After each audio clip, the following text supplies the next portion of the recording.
कबूतर पालने वाले ये गौर से सुने, रसूल अकरम सल्लल्लाहु अलैहि वसल्लम ने घरों में कबूतर पालने से मना क्यों किया। बिस्मिल्लाहिर्रहमानिर्रहीम, अस्सलाम वालेकुम वरहमतुल्लाहि वबरकातुहू।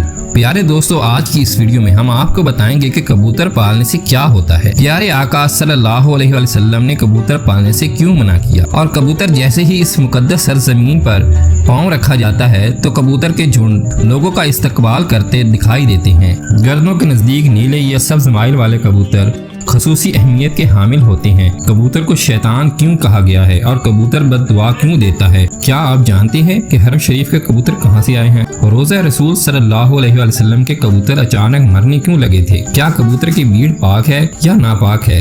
कबूतर का गोश्त खाना जायज़ है या नाजायज़ है? अगर कोई शख्स ख्वाब में कबूतर देखे तो उसकी ताबीर क्या होगी? हमारी आज की वीडियो में हम आपके साथ कबूतर के हवाले से इंतहाई हैरत अंगेज मालूमात शेयर करने जा रहे हैं। सब सवालों के बारे में जानने के लिए आपसे गुजारिश है कि वीडियो को स्किप किए बगैर आखिर तक लाजमी देखिएगा। अगर आप हमारे चैनल पर नए आए हैं तो हमारे चैनल को सब्सक्राइब कर लें। दोस्तों, कबूतर एक ऐसा खूबसूरत और दिलकश परिंदा है जो हर किसी को अच्छा लगता है, और यही वजह है कि ये परिंदा अक्सर घरों में पाया जाता है और घरों के अलावा अक्सर मिज़ारों पर भी मौजूद रहता है। कबूतरबाज कबूतरों से बहुत ज्यादा लगाव रखते हैं और कबूतर की ही बातें करते हैं। तफसीर रूहुल बयान में लिखा है कि अल्लाह के पैगंबर हजरत नूह अलैहिस्सलाम की कश्ती जोदी पहाड़ पर ठहरी तो अल्लाह के पैगंबर अलैहिस्सलाम ने तूफान के हालात मालूम करने के लिए एक कौवे को भेजा, जाओ और जमीन का जायजा लेकर आओ, जमीन पर कितना पानी बाकी है, पानी खुश्क हुआ या नहीं। तो कौवा वहाँ से उड़ गया और कौवे को मुर्दार मिल गया, यानी कि मरा हुआ जानवर। कौवा इस मुर्दार को खाने में मशगूल हो गया और फिर वापस पलट कर नहीं आया। उसे अल्लाह के पैगंबर का हुक्म भूल गया।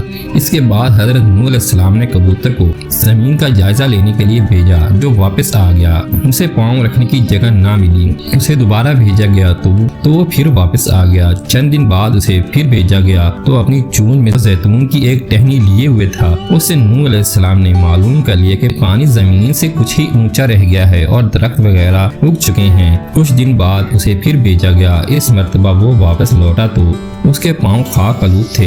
नूह अलैहिस्सलाम समझ गया कि तूफान रुक गया है और जमीन खुश्क हो चुकी है। सीरत की किताबों में ये वाक़या मौजूद है। इसी की बिना पर सीरत निगारों का कहना है कि कबूतर का आना सलामती की अलामत था और इसकी चूत में जैतून की टहनी नूह अलैहिस्सलाम की बादशाहत की तरफ इशारा थी। हजरत नूह अलैहिस्सलाम कबूतर की इस आनत से बहुत खुश हुआ और कबूतर को अमन और सलामती की दुआ दी। ये उसी दुआ की बरकत है कि लोग आज भी इसे अच्छा समझते हैं। यही वजह है कि कबूतर इंसानी आबादी से मानूस है और कौवे को खौफ की बद्दुआ दी। यही वजह है कि कौवा इंसानी आबादी से हरासा रहता है और यही वजह है कि लोग उसे मनहूस समझते हैं। हजरत सुलेमान अलैहिस्सलाम ने फरमाया कि कबूतर ऐसा परिंदा है, अंबिया अलैहिस्सलाम को प्यार करने वाला परिंदा है। कबूतर अल्लाह ताला और उसके अंबिया कराम से दुनिया के तमाम परिंदों से ज्यादा मोहब्बत करता है। सब परिंदों की निस्बत कबूतर सबसे ज्यादा इबादत गुजार परिंदा है। कहा जाता है कि कबूतर जब भी जागता है अल्लाह का विर्द करता है और दिन रात अल्लाह ताला की इबादत में गुजारता है।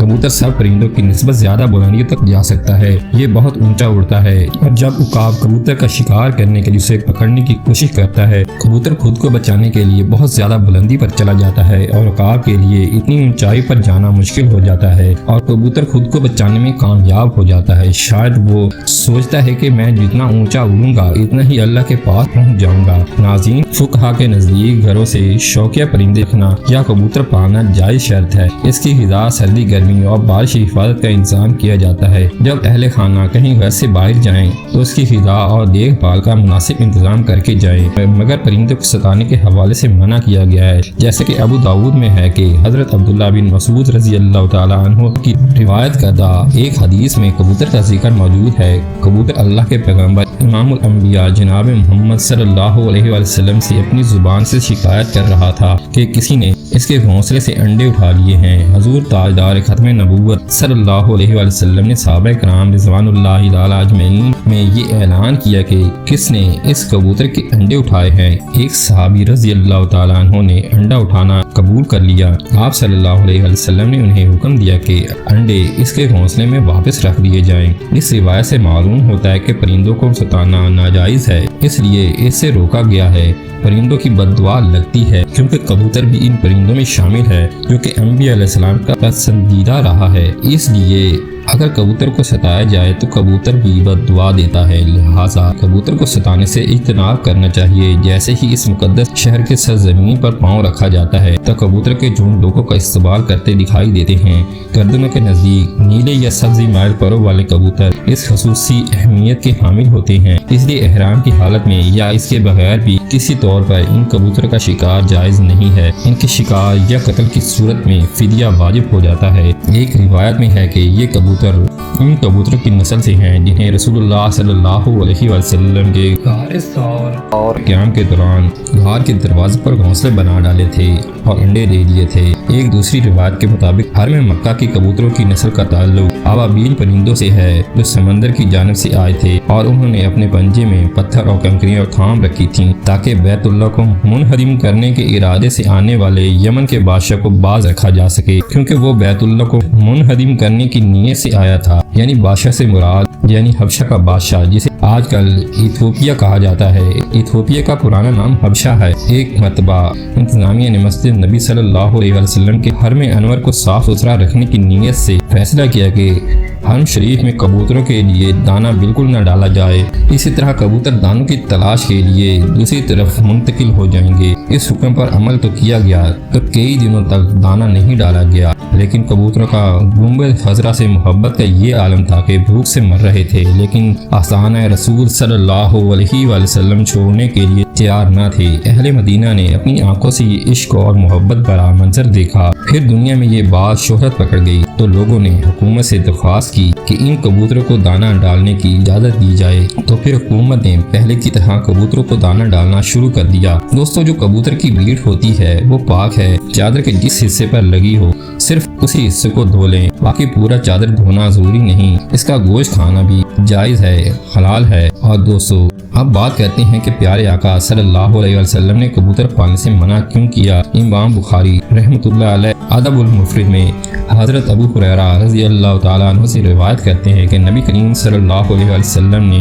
ایک شخص کو کبوتر کے پیچھے لگا ہوا دیکھا تو فرمایا شیطان کے پیچھے لگا ہوا ہے۔ اس حدیث میں کبوتر کو شیطان کہنے کا مطلب یہ ہے کہ کبوتر یا دیگر پرندے اڑانے کو مشغلہ بنانے والا اور ہر وقت ان کے ساتھ مشغول رہنے والا عموماً فرائض اور دیگر عبادات کی ادائیگی سے غافل ہو جاتا ہے، چونکہ اس غفلت کا سبب کبوتر اڑانے کا مشغلہ ہوتا ہے۔ لہٰذا کبوتر بازی کے مشغلے کو شیطانی عمل سے تعبیر کیا گیا ہے۔ اگر کبوتر بازی آپ کو اللہ اور اس کے فرائض سے دور کر دے تو اس صورت میں اس کو سخت ناپسند کیا گیا ہے۔ اور خواب میں کبوتر دیکھنے کی تعبیر کی بات کی جائے تو خواب میں کبوتر کی تعبیر امین، صادق اور اچھے دوست باوفا محبوب سے دی جاتی ہے۔ ایسے اوقات خواب میں کبوتر کا نظر آنا ایسی بابرکت حسین و جمیل عورت کی طرف اشارہ ہوتا ہے جو کہ اپنے شوہر کے علاوہ کسی اور کی خواہش مند نہ ہو۔ اگر خواب میں کبوتر کسی مریض کے سر پر بیٹھا ہوا دکھے تو اس کی تعبیر مریض کی موت سے بھی دی جاتی ہے۔ آدمی کبوتر اور کوے کو ایک جگہ